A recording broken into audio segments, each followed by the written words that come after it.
Dragon Ball Daima was great, but it could have been better with one more scene. Dragon Ball Daima still needed to show one more transformation. Akira Toriyama's final work, Dragon Ball Daima, the latest addition to the Dragon Ball franchise. As well received by fans, the story takes place in the demon world, where Goma, the new Supreme Demon King, is witnessing the battle against Majin Buu. Afraid of the unparalleled powers that Goku and his friends possess, Goma was concerned he would attack the demon world.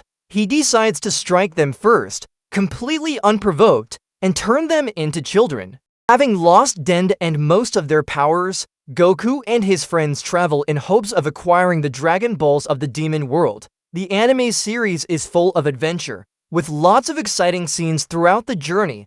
Daima reached its conclusion in February, with no news of a second season despite the cliffhanger in the post-credit scene. While there's still hope Toei could work on more Dragon Ball projects, Dragon Ball Daima Season 2 may not be possible because of Akira Toriyama's death in March 2024. Even if there's not a sequel, the first season had a wholesome ending, which was the perfect way to celebrate the manga's 40th anniversary and pay tribute to the author. Even so, one more transformation would have made the anime even more perfect. Vegeta also deserved a Super Saiyan for transformation in Dragon Ball Daima. Vegeta transforming into Super Saiyan 3 was already a hype moment. Goku did it in the Majin Buu saga only once, and several years later, it was Vegeta's turn.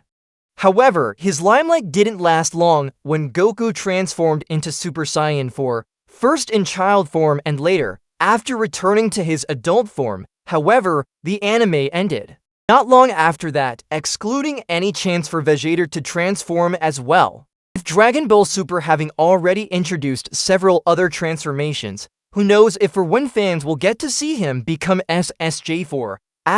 This form has always been popular among the fandom despite GT being debated or outright dismissed as non-canon.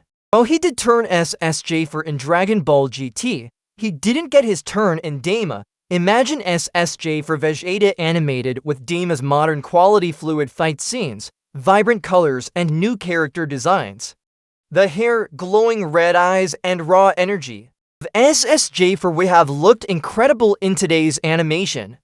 However, it's also true that the anime didn't have much to show after Goma's defeat. With no major battle to fight, Vegeta just got sidelined after Goku, the protagonist, got the limelight. Vegeta is always overshadowed by Goku as a villain, turned protagonist, and now deuteragonist of the greater Dragon Ball franchise. There's no getting around the fact that most of the hype moments will belong to Goku over Vegeta. His role in the story is that of Goku's rival, but never his equal. Whenever Vegeta is close to catching up with Goku, the latter gets a new power-up and leaves his rival in the dust. This has been the case since Dragon Ball Z, and it's almost a standard for the show. Vegeta is often sidelined in major fights, with Goku getting the newest transformations and final victories. As a protagonist should, Daima could have broken that trend by giving Vegeta a defining moment with SSJ4, proving he can achieve a powerful form independently rather than just following in Goku's footsteps, but that wasn't the case at all.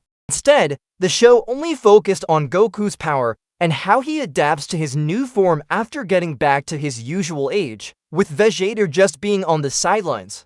For what it's worth, though, Bulma gave him a hilarious and iconic reason for backing out of the fight. Goku first entered the demon world, and Vegeta came after him. The protagonist also fought the Tamagami first, and Vegeta fought the second one. Lastly, Goku had the final fight against Goma, while Vegeta had to withdraw due to Goma's special weakness.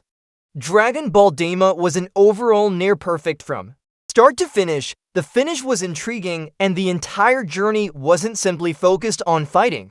Instead, we meet new characters and explore the new world. Even the finale was wholesome, and there have been few to no complaints about the story. The timeline and general canon, however, is another story. In fact, Vegeta deserves more limelight. More of a subjective preference, fans definitely wouldn't mind him getting more hype since he is a popular character. It definitely would have been the icing on the cake, but it seems Vegeta is destined to live in Goku's shadow.